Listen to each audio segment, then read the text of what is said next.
Okay. Hi, Carpe Diem, everybody, and welcome to. Well, this is not live, but as promised, I wanted to bring on one of my guests, one of my presenters at the To All the Girls Conference 2020, which is happening virtually on the 31st of October from 9 a.m. to 5 p.m. Mountain Standard Time. If you're in the Caribbean, that will be from 11 a.m. until 7 p.m. So you have lots of time to get things done before you just take your time and pencil yourself in for that day. The tagline for To All the Girls 2020 is Survival Guide for the New Future, because just looking ahead, it's very clear that some things will need to be learned and some things will be de rigueur, maybe, and we need to know what to do. So, my guest today, without any further ado, is Lilian Amaka Okocha. And she is a dear friend. She is like a big sister to me. She's a marriage and relationship coach and has been very busy in this time of COVID, just because a lot of relationships are under duress, let's put it that way. So, Lilian, thank you for waking up so early. Yeah, it's not my comfort zone, but Oh my I can always do this to save our marriages, to make everything work very perfectly for our marriage. God. Anything that will make our marriage awesome, I'm in for it. Yeah, okay. So let's try to speak up. I'm not sure if you can increase your volume or something, but our listeners this morning and viewers need to hear this, because I'm telling you folks, I have stood in the supermarket speaking to Lillian for hours. Okay? And you're going to see why this morning. We're not going to be very long because we just want to give you a taste of what to expect on the 31st of October. So, Lillian, tell us a little bit about yourself. And yeah, let's start there. Tell us a bit about yourself. Like you said, my name is Lilian Amaka Okocha. I am a mother, a wife, and mother to kids that are not biological mine. And some young couples said, I am their mother in their marriage. And that's a cap I don't think I'm married to wear, but to the glory of God, I still wear it today. I am a relationship and marriage coach, and it's kind of, I've never been as busy as I am now, especially with the COVID and how bad it's hitting the marriage. And the union is supposed to be sacred, but let's see that devil is trying to tear this union apart. So So, tell that's us, a you've little bit been married. about me. Okay. And I've you've been long been married. married. I've been Yeah. married for 24 years. Oh my God. I Wow. have I have four kids, oldest 21, the youngest 14. So it's been a roller coaster, but it's quite interesting.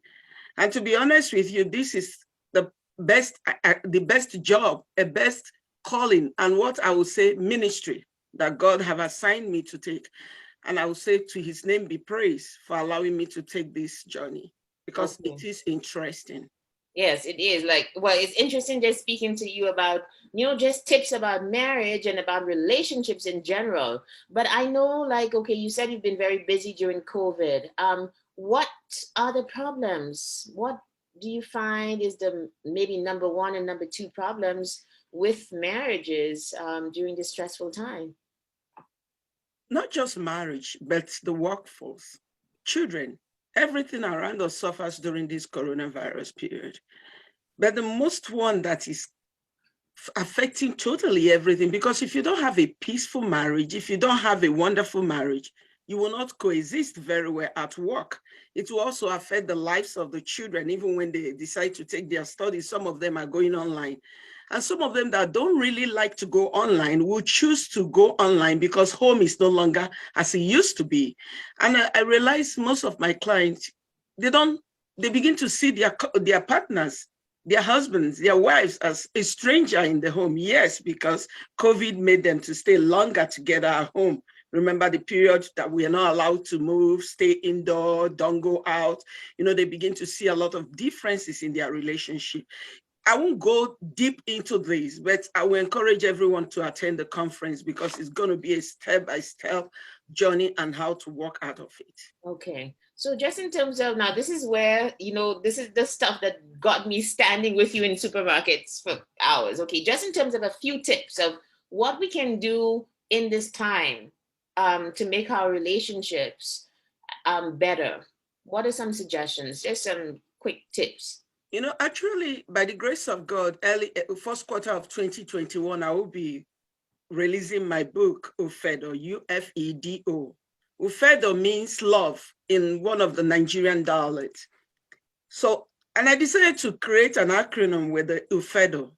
U standing for understanding, F standing for faithfulness, and E is endurance. D is dedication, and O is openness. Those are the key things I think everyone need for a relationship to work, especially in this period. So if we have understanding in our marriage, if we understand when to respect each other in our marriage definitely will work very well. If we are faithful in our marriage, regardless of the storm, because when a child is throwing tantrums, what do you do to that child? You try to calm that child. What COVID have done to marriages today is throwing tantrums at the marriage. And if you're able to be faithful and endure, which is the E, and endure throughout the period, it's going to be just a smooth sail.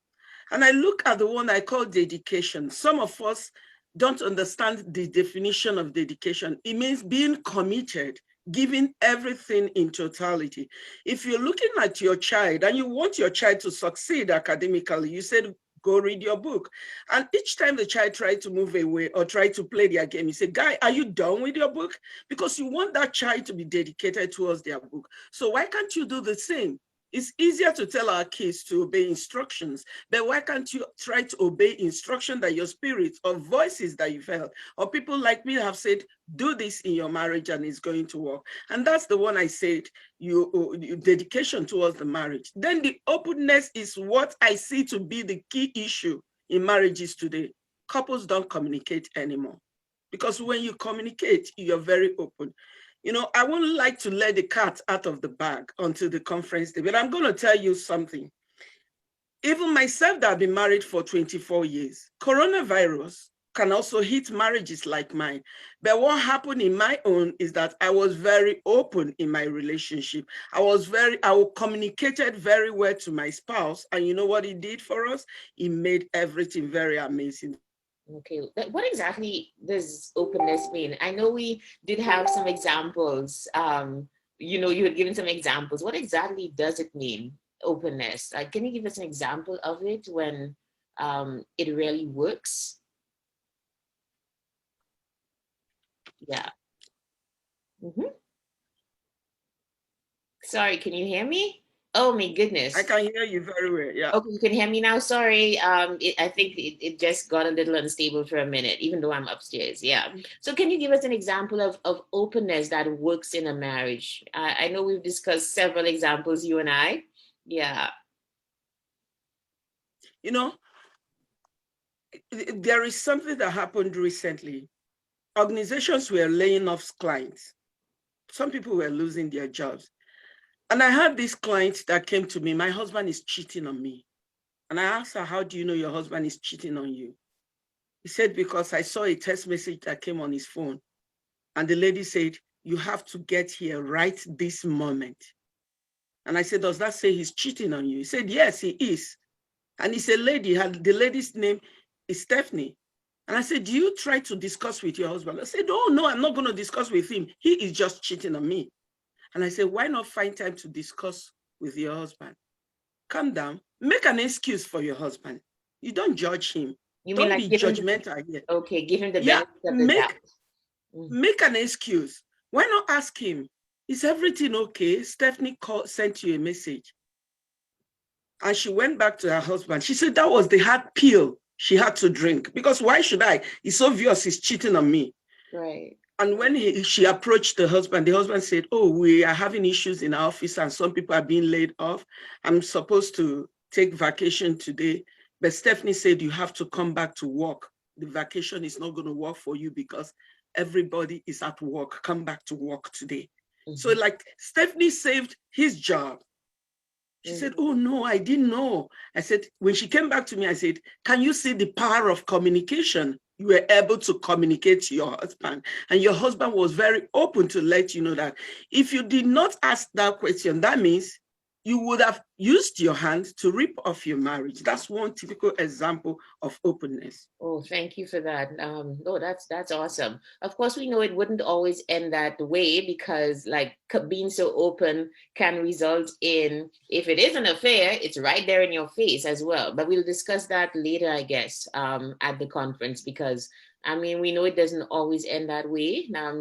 Couples do have Absolutely. serious issues, but this is Mhm. one example where, I mean, just speaking up can actually prevent conflict that was not even warranted in the first place. So thank you Absolutely. for that. Thank you so much. Well, Lilian, I'm so happy to share you with my audience. I'm so happy that they will get to know, all that you do. It's just fascinating. All of the examples and the tips that you give to spice up a marriage and to repair one that isn't working, and even for relationships and for those who are singles out there. I know we didn't get into that. We're out of time, but you'd have lots of tips for relationships and for people who are single and looking to get into marriage. So that is awesome, and that is just precious. And I'm looking forward to hosting you on the 31st of October, where That you would be get to my share great your, pleasure. yeah. Well, and it's like you'll be sharing your 24 years of marriage, but also all the years of, counseling couples and single people into marriage, those who want it. So any parting words for people out there whose You marriages, know, yeah. my parting word will be, own it. It is your marriage. Just take charge of it. Mm-hmm. Nobody will but you. Only you can decide if you want to take charge of your marriage. And for the singles out there, I just want to let them know that they waited, but their waiting will never be in vain. That I have to walk into it gloriously. Okay. Thank you. Thank you so You're much. welcome, Lisa. Oh my goodness. Thank you for waking up. Maybe we'll have some coffee after, Lilian. Let me try. Let me try. And thank Yeah, you for having me in your program. That would be absolutely. amazing. I can't wait for the conference. Yeah, me I neither. can't wait. Yeah, I imagine, there are lots of people like we struggle. We struggle in every area, and marriage is no different. But, of course, you kind of have to put on a face or whatever. Girl, if you need help, come get help. And that's what this conference is about. I was thinking about, basically they say that insanity is doing the same thing over and over and expecting a different A result. different result, Yeah, yeah. I think the flip side of this is being strategic, doing something different out of the ordinary for you to be able to get a different result. And this Yeah. is what To All the Girls 2020 is about. Come away for one day. It's a Saturday, it's the 31st of October. Sign up, come away for one day to get strategies that are going to equip you for the future. So be Mhm. strategic that way, and let's put the insanity away. All Yes. right, folks, we won't keep you. We know we're all, busy people and we have lots of things to do. So thank you to Lilian Amaka Okocha for being here. And she will be with us on the 31st of October, virtually, that is. And we're all going to have a lot of fun together and learn and grow and take strategies away for the future. Thank you, Thank you so everybody. much, Lisa, for Yeah, having me. no I'll chat worries. to you later. Bye. We'll talk later. See you. Bye-bye, everybody. Bye. Bye.